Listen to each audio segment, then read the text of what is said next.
자녀 교육에 머리 아픈 엄마 여러분, 33년 오롯이 국어 교육 하나만 파고 있는 국어 전문가 엄마 국어입니다. 오늘은 22년 리트 지문 보면서 10분 내로 간단하게 수능 국어 하는 척하기 동영상 찍어보겠습니다. 반갑습니다. 22학년도 법학 적성시험 리트죠. 언어 이해. 그럼 도대체 수능을 공부하고 있는 우리 얘기에서 도대체 리트는 뭐냐? 작년 수능에서 이제 국어 만점자가 다 합쳐서 25명인가? 굉장히 적었죠. 왜 그랬냐면 비문학이 많이 어려웠어요. 비문학이 많이 어려웠는데 첫 번째, 두 번째, 세 번째, 첫 번째 지문이 인문 지문이었는데 이게 이제 리트하고 거의 같은 수준의 지문이었고, 두 번째 경제 지문이 얘가 이제 EBS 비문학을 잘 공부한 사람이 맞출 수 있는 추론 문제. 그 다음 세 번째는 기술 지문이었는데 의외로 얘가 오답률이 좀 제일 적었죠. 난이도가 쉬웠다는 얘기는 아니고.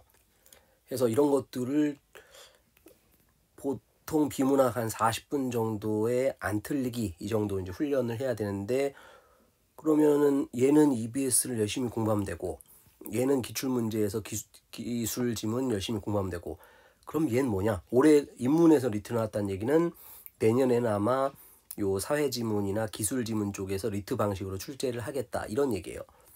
그래서 리트에서 일단 어떤 방식으로 어려운 글들을 내가 읽어낼 수 있는지, 어떤 방식으로 어려운 문제를 풀어내는지 이거 훈련해야 됩니다. 그러면 여기 지금 22학년도 리트라고 했는데, 그럼 22학년도부터 08년까지 리트 기출 그냥 몽땅 다 풀면 되나? 궁금한 사람들은 한번 해보세요. 만만하지 않습니다. 엄청나게 어려워요. 그럼 이거 학원을 또 리트 학원을 따로 다녀야 되나?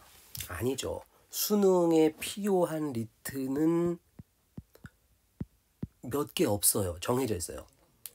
최근 리트는 그나마 좀 수능에 가까워요. 그래서 지금 여기서만 알려줄게요.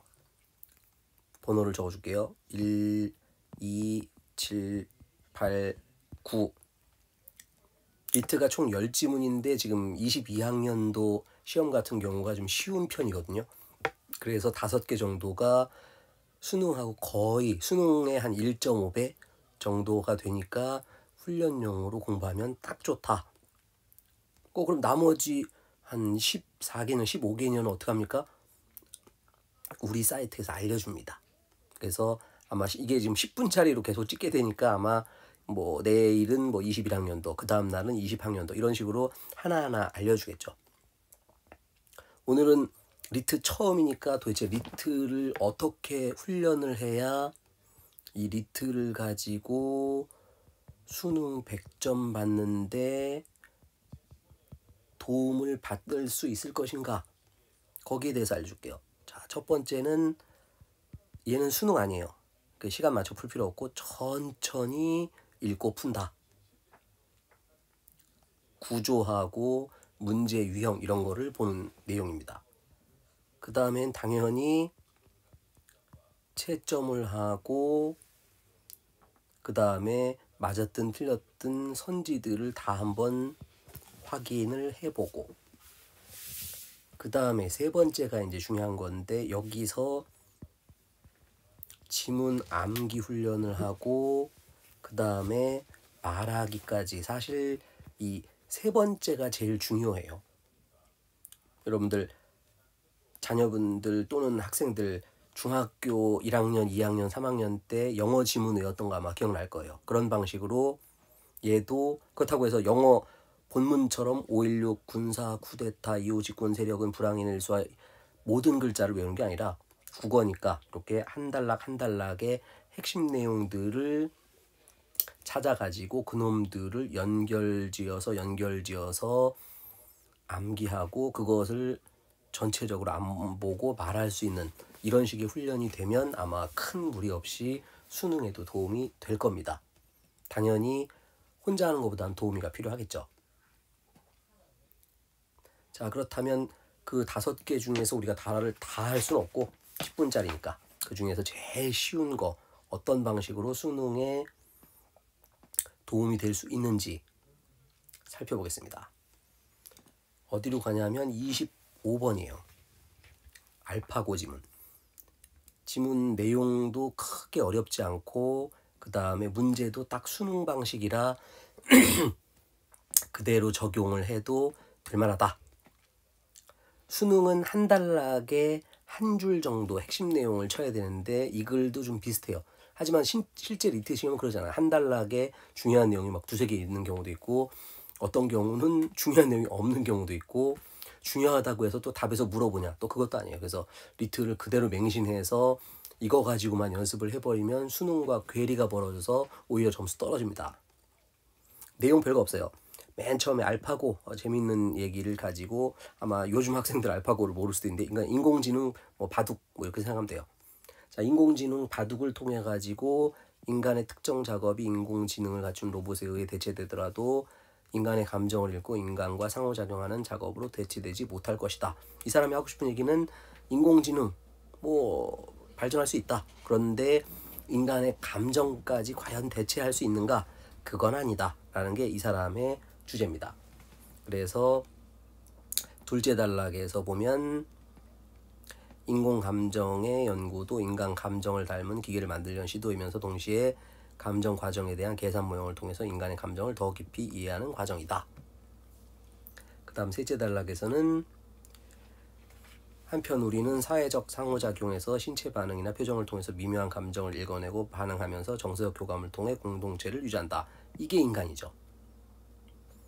그러나 로봇은 그게 안 되더라. 그래서 로봇이 감정을 가지기 위해서는 인식을 표현하는데 그쳐서는 안 되고 내적인 감정을 생성해야 한다. 당연히 그게 안 되겠죠. 그래서 전제 조건을 만족을 해야 되는데 첫째, 그 다음에 둘째 이것을 할 수 없기 때문에 우리는 진정한 감정이 없는 로봇을 도덕 공동체에 받아들일 이유가 없다. 인공지능 인간에게는 아직 미치지 못한다. 이런 내용입니다.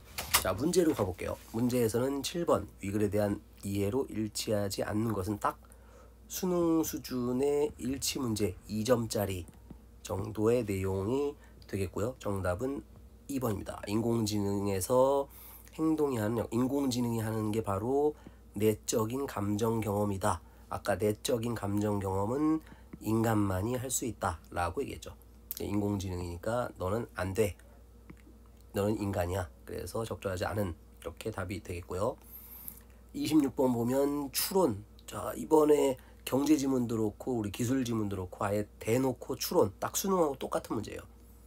추론으로 적절하지 않은 것은 로봇 A가 기뻐하더라. 로봇 A가 기뻐하는 모습. 뭔가 인간처럼 감정을 표현을 했다. 이런 얘기예요. 근데 적절하지 않은 것을 골라보쇼.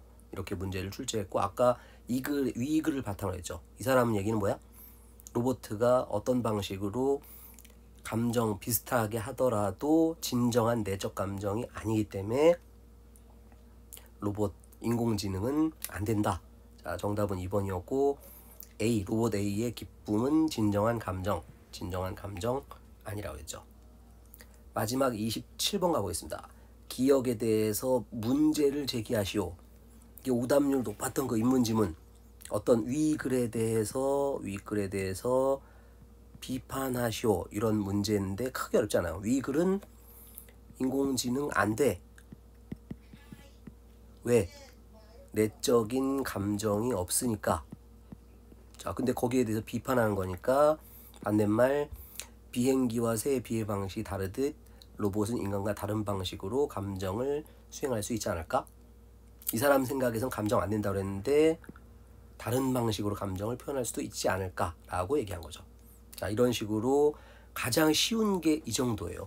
그래서 함부로 리트 달려들지 말고 선생님이 알려주는 대로 쉬운 것들 모아가지고 하나 정도씩 훈련하고 말하기 훈련까지 간다면 국어 100점에 도전할 수 있을 겁니다. 다음에는 21년 리트로 찾아뵙겠습니다. 고맙습니다.